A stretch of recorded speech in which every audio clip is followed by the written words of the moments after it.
ஒரு கேள்வி இருக்கு. ஏன் பூகி கூட பேச மாட்டேங்கிறாரு? எம்டி சேனல்ல, அதாவது மை பி3 எம்டி ஃபோரம்ல ஏதாவது ஒரு அப்டேட் கொடுக்கலாமே, இல்ல ஏதாவது ஒரு மூலமா நம்மளுக்கு என்ன நடக்குதுன்னு சொல்லலாமே அப்படின்ட்டு. இது உங்களுக்கு தெளிவா புரியணும் அப்படின்னா நம்மளோட எம்டிஸோட பெயில் ஆர்டர்ல என்ன இருக்கு அப்படின்றது புரிஞ்சுக்கணும். இதுல 12 வேற வேறு பாயிண்ட்ஸ் இருந்தாலும் இதுல 2 முக்கியமான கதை இருக்கு.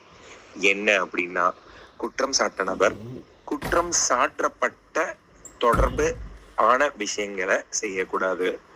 2வது, இத சாட்சிய கலைக்கிற மாதிரி உத்தரவாதம் கொடுக்கிற மாதிரியான வேலைகள் எதுவும் பண்ணக்கூடாது.